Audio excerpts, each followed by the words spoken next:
Welcome, welcome. This is Marnie. Excited to have you with us for this program called How to Be a Successful International Speaker. And our guest today is Sue Corl. She has traveled and spoken at more than 200 times internationally. So she is the perfect person to talk about this with us and to help us prepare to go wherever God calls us to go. We're going to discuss her favorite ways to find international speaking opportunities and why some of them might delight you, why advanced preparation is your key to sanity and success when going abroad, 5 questions you must ask before you say yes, the situation in which you should say no, and how to do it with grace, the number 1 mindset to keep forefront during your entire experience abroad, the power of gratitude, and also how to mentally prepare for the unexpected. Our guest today, Sue Corl, is an international women's conference speaker, author, mentor, Bible teacher, founder, and director of Crown of Beauty International, and the host of His Heartbeat podcast. She lived 25 years in Asia. Currently, she travels to help women throughout Asia, Africa, and the Middle East, as well as the U.S. You can learn more about Sue's ministry at crownofbeautyinternational.com. You can also invite her to speak over at womenspeakers.com. And I'm so excited to welcome you to the program today. Hi, Sue. Great to have you. Thank you. It's so great to be here. I'm really excited. Yeah, this is going to be so much fun. And I was telling you before we came on air, we haven't done a show like this for such a long time. It's been years. And you are such a wealth of knowledge because of your vast travel. So excited to pick your brain here. And you guys, as you're going through this, you might want to just jot some notes. You can always listen back later. So you have actually a favorite way to find international speaking opportunities. And when you told me what it was, I was like, that is so beautiful. So share that with us. Well, I hope it's the one I had told you, but right. One of the greatest ways is to check out your missionaries. They're just dying to have people come and help them. And every church has missionaries, and I'm sure all of you speak at churches, so you can look up on their board or ask about missions and ask them, what missionaries do you support? Because if you feel like this ministry could help them or this message, I'd be happy to do that. And then they might partner with you to connect you to that person so that you have that credibility. I love that, but that isn't the one you told me. And I'm going to wing back around. Because many different ways. Prayer is number 1. Prayer is absolutely the Holy Spirit. If you want to go, trust me, there's such a need overseas. Oh, right. Pray. I've had people randomly, that's how I got to Bangladesh, was this pastor just randomly found me on Facebook. I'm having people from Pakistan and Instagram contacting me, so that's really key as well. Right. And really important later in this conversation, we're going to talk about how to know whether you should say yes or not, because some of these are not legit. And so not necessarily the ones reaching out to you, but you do have to be careful for that. No, the one that you had talked to me about before when we were talking was that at conferences or different times, you would sometimes find yourself sitting at a table with someone from another country. And you would just weave it into the conversation and you would get invites that way. And, I loved that so much because how more natural could that be? As long as you're not afraid to let your little light shine. Now, if you're going to keep your light under a bushel, they'll never find out that you're available to come to them. Another thing too with that is there's churches all around you that are from other nations. So you might have Indian churches around, African churches around. So going into those churches and telling them, hey, I have this available, because you can reach India by reaching the Indian church in your neighborhood, because they go back to their home country on holidays and share. And often they'll connect you. That's how I got to India. Was there an India church here I spoke at? She said, hey, I'm from Chennai. Can you come with me next year to Chennai? Yeah, beautiful, beautiful. So fun. So you talk about advanced preparation being the key to sanity and success. Once you're on the road, you want to be prepared. Give us some reasons why it is so critical. Yeah, if you're not prepared, you can crash and burn. I think a lot of people don't even realize they need a visa to that country. Some you can just show up, but some you can't. So you go on the embassy of that country, U.S. embassy there. It's just on the website, and then you look, what do I need? That's the requirements. That's really key. Another thing they don't tell you in advance is your visa has to be good for 6 months after the day that you travel. So if it's going to run out 3 months after the day you travel, even though you'll long be home, they won't let you go. Okay, that's another key. Another is just you need to find out from the host, what do they expect? What do they want? Ask as many questions as you can. Go on Google and check out what's going on in that country. What's the culture like? What's the history like? Look at pictures. Look at fashion. I go in like Google Images, Lebanon fashion, and you see what they're wearing. Of course, you have to then run that by and ask, is this how about in the church? Is that if it's a church one? So those are all really key things to learn about their culture. And then to think, what do I pack? So your host can help you some, but I would also recognize that probably you may not always like the food a lot. And we'll get into that. But packing wise, take a few like energy bars. I take granola, take things that a coffee, believe it or not, lots of countries don't have coffee, or they have this 3-in-1 packet if you're okay with that. But, think about, they don't have decaf, I will tell you that. So you need to take those kind of things. I even take a coffee mug, the traveler mugs, because you might have these little tiny cups that to make your coffee in the morning. So yeah, I love it. One of the things that you can find over at Marnie.com is the packing list that we provided along with Ms. Pauline Berwick several years ago, and it is fantastic. It has every last thing.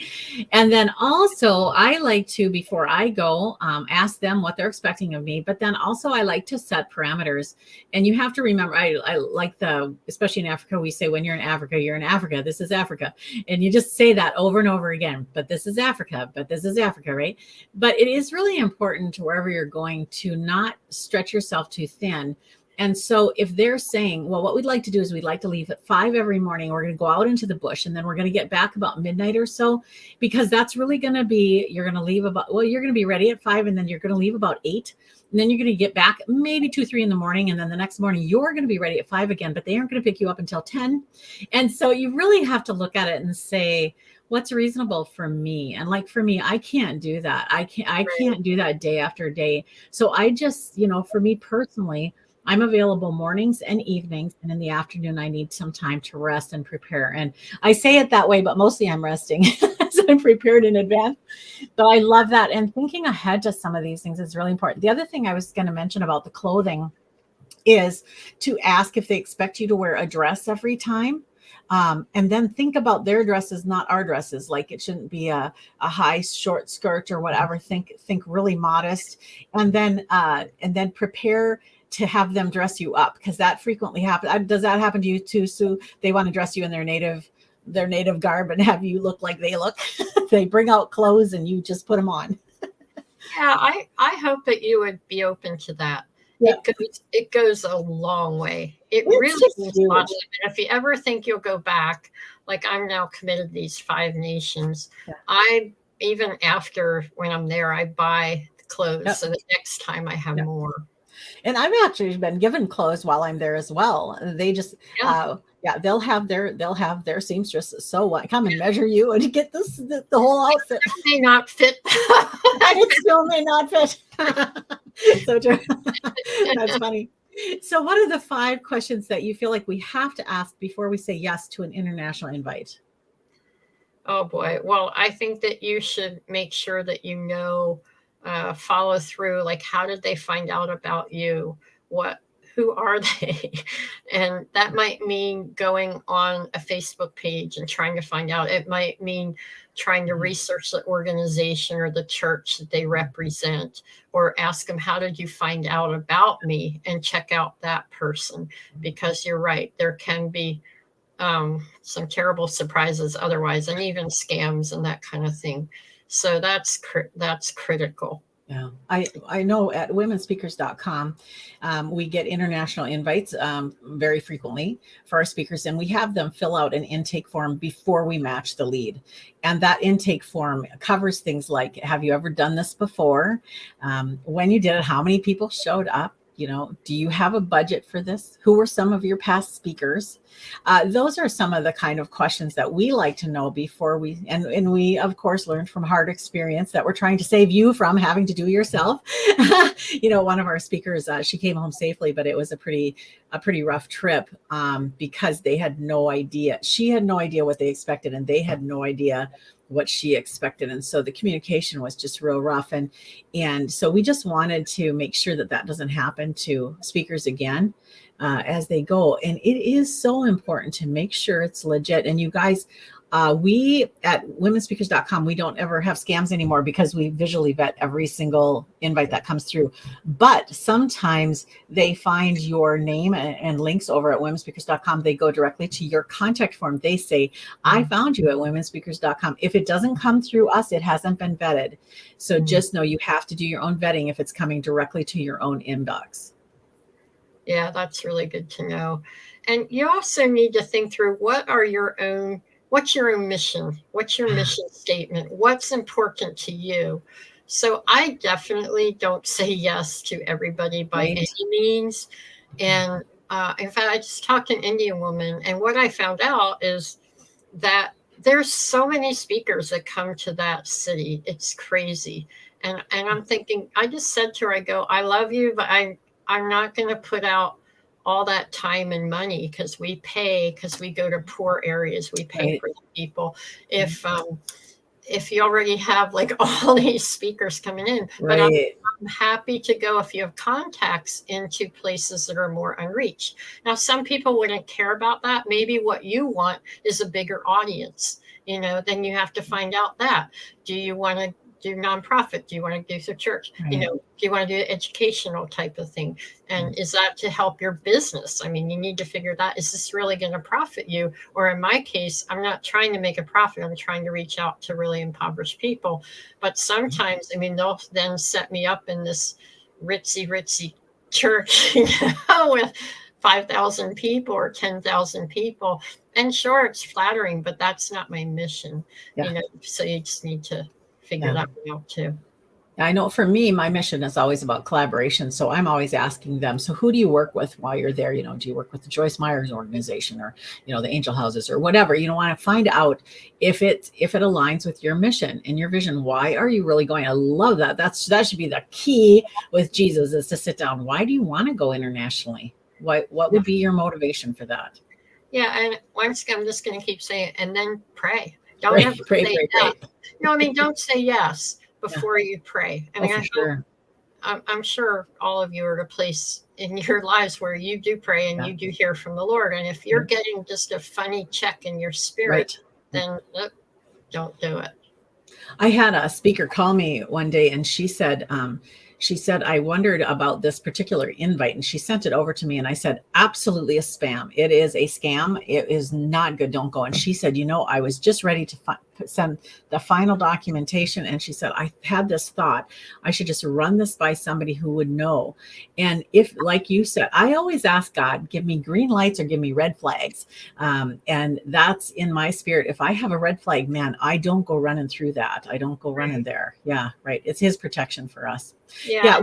Don't spend a bunch of money, you know, tell them you'll carry it. They might say, oh, you can transfer into the bank. Don't do it. No. And even they're honest, you know, but I just wouldn't do that. I would just. It's a temptation for them as well, especially like you say, if you're working with especially impoverished groups, they have critical needs today. And they keep thinking, but I'll have more money tomorrow. So when you send it ahead, don't expect it to be there when you get there, even if they're beautiful Christian souls. Yes. Yeah. Okay. Any other questions that come right to mind that we need to keep in mind before we say yes? Before you say yes, give plenty of time to get visas, to get passports, to get everything together.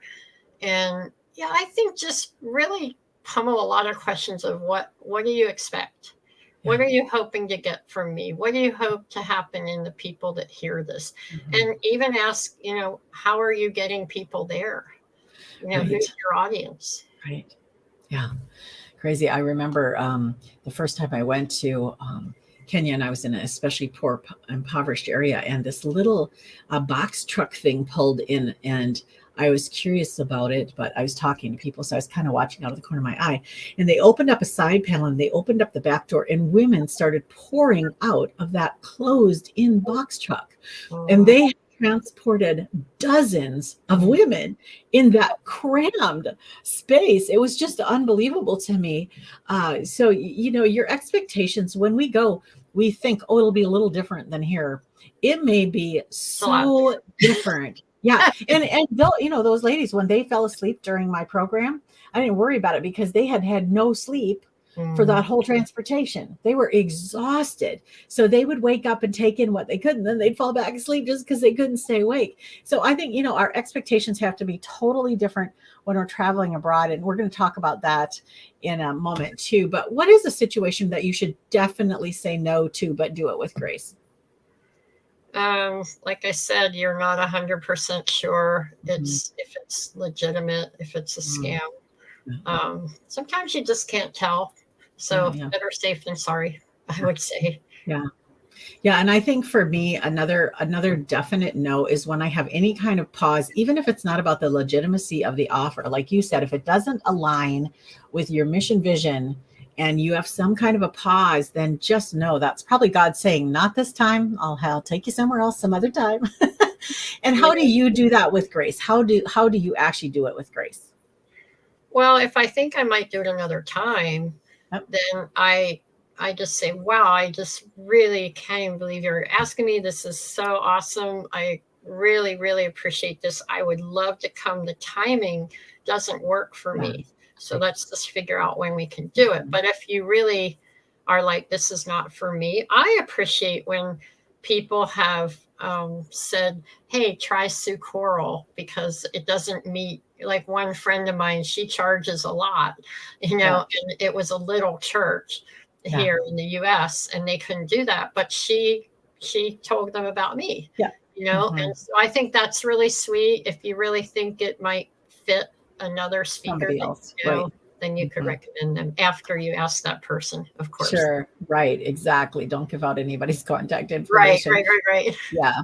And then, and I think that's so beautiful. If you can do that, that's great. If you just really need to say no because you're not sure if it's legit, it's important for you not to say that. And I kind of talked about this with the speakers at womenspeakers.com too. So let's say a group contacts you and they want you to come, and you'd have to travel for like half a day, and you'd have to stay overnight and then go home. And what they want to do is they want to pay you $50. And if you need to say no to that, don't laugh at them. Don't mock them. God has a speaker for them. It just maybe isn't you, so just very graciously say, wow, I have prayed about this and I just don't think I can say yes. I would really love to, but I just don't think I can.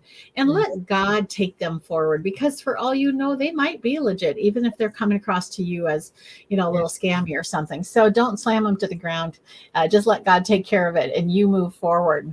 Yeah. Now, this is one of my favorite things about you also. You have this mindset that you go with in the forefront of your mind where you're coming into this new culture or just a different situation than you've ever been in before, because it's a new place for you. And you come in thinking what? I am a learner. I'm there to learn and to humbly serve them. I'm not there to tell them something because they need me, because I'm better than them or I know more than them, which happens a lot. And even if you're not saying it, it comes across in your attitude, because I believe I'm going to get as much out of this as they will. If that's my attitude, to grow and learn through this. And I just want to serve them. And so that may not look like what you're used to, where you're ready to get up on the stage and teach for an hour and you have a tight schedule, and first they want to dance and have you go in circles and clap and beat the drums. I mean, I will literally say, "Can I try the drum? Let me try." They love it, and I don't normally dance a lot, but I do in Africa. So best we can, right, Sue? yeah, okay, that's true. I can't hop too high. Just joining in, but that attitude and being a learner, even with food, you don't come in and say, well, I only eat this or that, but you try your best. That can be hard. I remember one trip that my stomach was not doing well, and usually I'm really good, but too many carbs. And so I just did my best to stick to rice. My body's more used to that because of Asia, and not eat the 10 varieties of potatoes. But that was hard for them. And I did my best, but I had to just say, I'm so sorry. My tummy's kind of funny and I'm used to rice, and your rice is really good. And, so I think it's that attitude of learning, even trying things, therefore.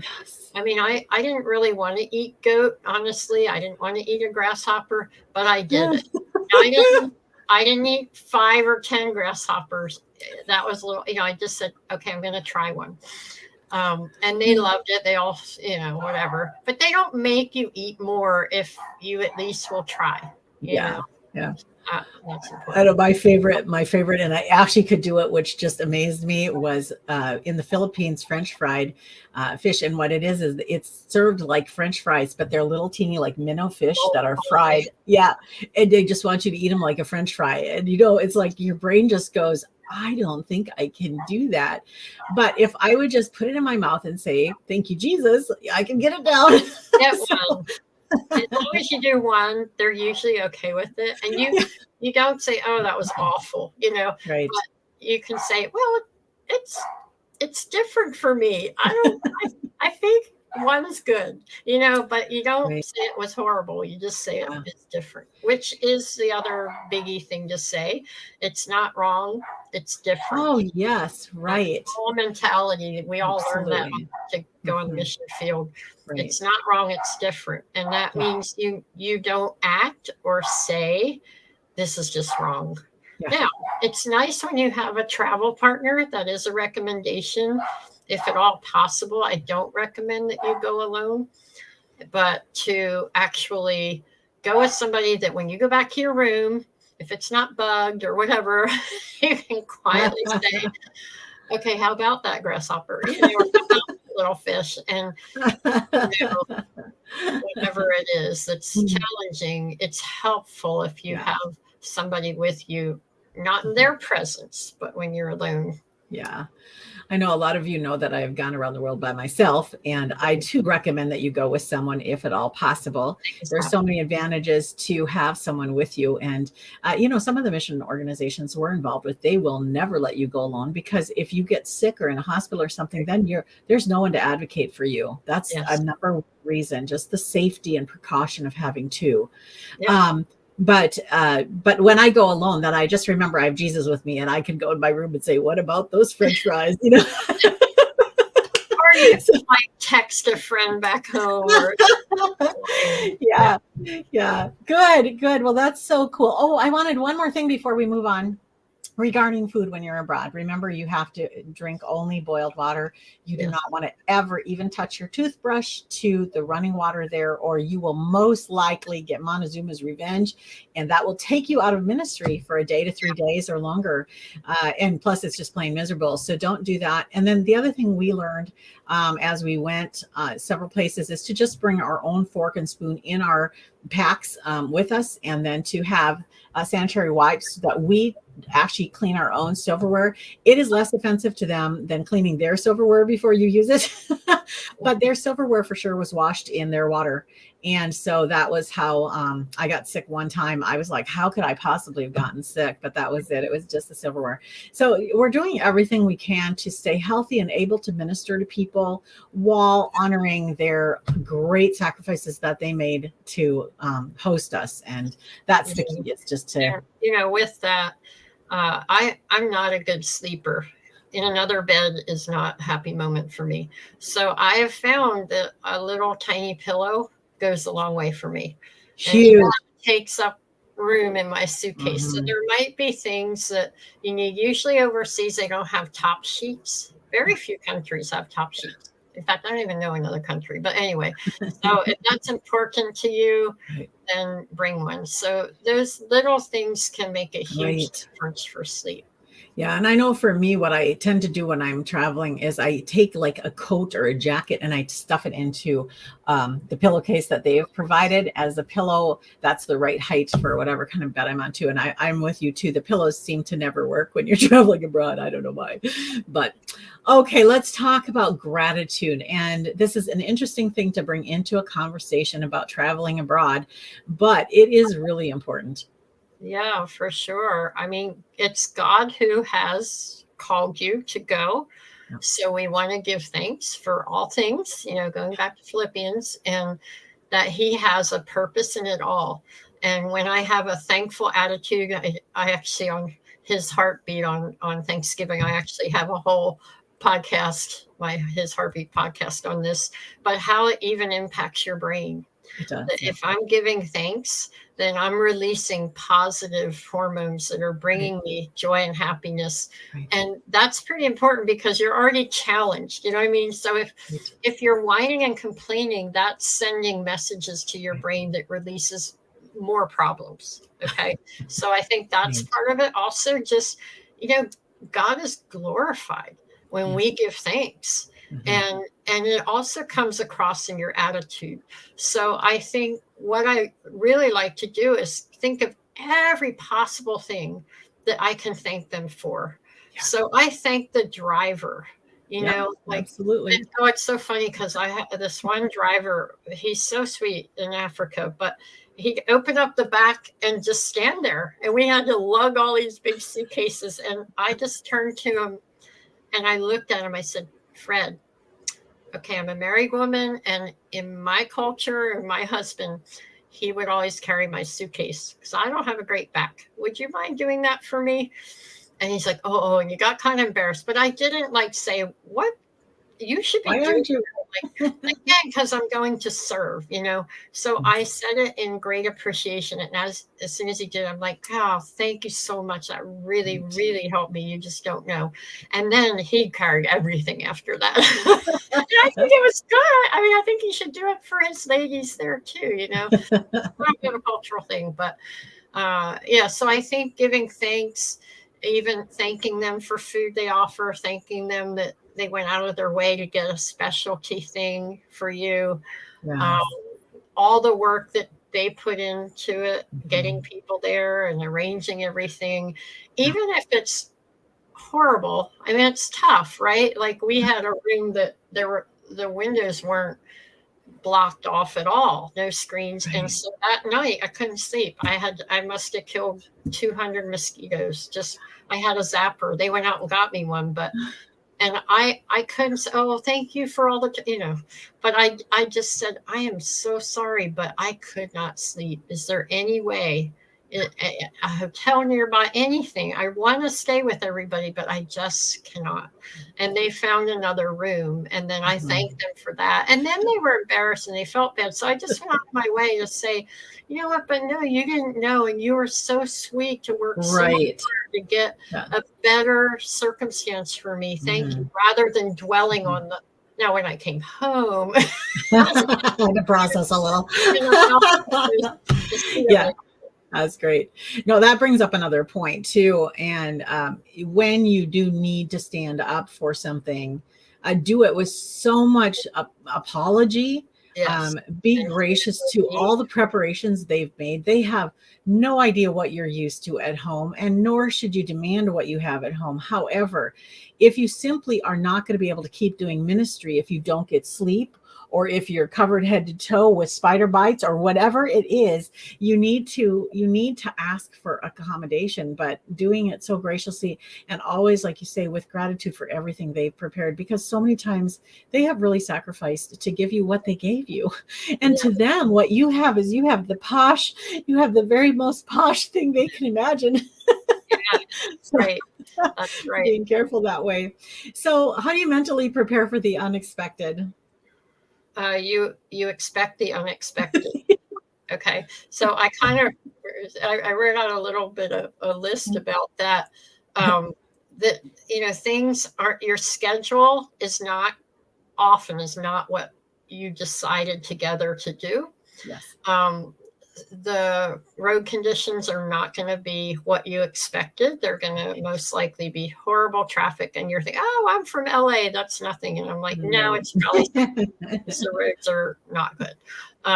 Even I'm just thinking, like, when I've gone to Europe, and I remember I used to be on the U.S. women's lacrosse team, and we toured all through England, Scotland, Wales. And I'm like, I'm in England, this will be awesome. But I froze, especially got to Scotland. They don't have the same heat that we do. And then it's also very expensive, right? So you can't say, hey, can you turn up the heat? You just go to bed with your coat on, So I think the weather's not going to be what you think. The heating, the living condition, the food, the schedule. Right. I mean, I don't know if I should say this, but my doctor gives me sleeping pills for the road because you have to sleep. And if you have sleep issues and you can't sleep, you're in trouble, right? So that's the only time I take them. But that really helps. When I lived in China, literally some of the times what I slept on was a board. Right. I mean, literally. Really hard beds or no beds at all, right? Yeah. So, but hey, just knock me out. So that's okay. So also, like, it's the numbers of people who come, how long a message is, you might get there. Usually I'm having reverse culture shock here, to tell you the truth, because I've only been back since 2016. And I'm just amazed when people say, oh yeah, 35 minutes you can speak. And I'm like, what? I'm just getting started overseas. So a lot of my messages are written for 3 days, but then here I have to, don't worry, y'all, you can invite me here and I'll do half a day. I'll do one talk. I'll do whatever you want. But expect that you're going to need to do more than what you originally thought. Yes. So I would recommend that you have extra stuff. And even, you might get there and, like, I got to this one place and I had my whole Beauty for Ashes is our favorite conference, and it's been really powerful everywhere I go. US doesn't matter, anywhere overseas. But I get there, the whole audience was Hindu, a few Muslims, and one Christian. Wow. and they were illiterate. So I'm like, wow. Okay. I mean, they had translated it. I had a translator. And so we did the first day, and we found that it wasn't connecting. So that night, Nancy and I stayed up the whole night, and we just wrote out a new talk. So that's what I'm saying. Just expect the unexpected. Flexible. And be very teachable. Yes. Be very teachable to your host. The other thing is, often you're in a car for a long time. Yes. Take advantage. For me, the gal that travels often with me, she sleeps the whole time. But she said, okay, 9 hours are on the road. You ask questions for 9 hours. You're amazing. And I would tune in here and there and learn from you guys. I did. I learned so much about Islam, about Hindu, about women, about the struggles they go through, about the church. So use that travel time if you can. I realize I can't sleep in a car anyway, but I realize you might need a nap. But utilize your translator as best you can. Yeah, we could have a whole nother talk all about translators, but this has been absolutely fantastic. And I'm so grateful, as you were talking about being a learner and asking questions while you were traveling, no wonder God keeps asking you to go all new places, because you're actually ready because of the research that you've done, just out of a curiosity and having that learner's mentality. You are so prepared to go into a culture you've never even been in yet, because you've been asking questions of those you've come along the way. So you guys really learn from Sue, and gosh, thank you so much for being here today. Wow. Sure. I have more if you ever want to ask me. Sounds great. And you guys can check out Sue's ministry over at crownofbeautyinternational.com. Sue, when they get there, what are they going to find? Well, the first thing that pops up is a video, about 3 minutes, a really cool video that really talks all about our ministry and my life story, which was quite dramatic with 26 surgeries as a child. You can find resources on there. You can books going. I have 7 books go directly to Amazon. Just type in Sue Corl. I have the Bible study that follows up our Crown of Beauty conference is phenomenal. We actually train people how to go through that Bible study as well. So you can get our blogs, you can get on our podcast that way, His Heartbeat, and everything's right there. Hear more from Sue. You want to do this. So. And also, if you need a speaker, you want to reach out to Sue to speak, just visit us over at womenspeakers.com and you can find her information right there. Sue, once again, thank you so much for being here. You're welcome. Thank you all. This has been wonderful. And thank you, Marnie. You bet. And you guys have a great day. We'll see you next time.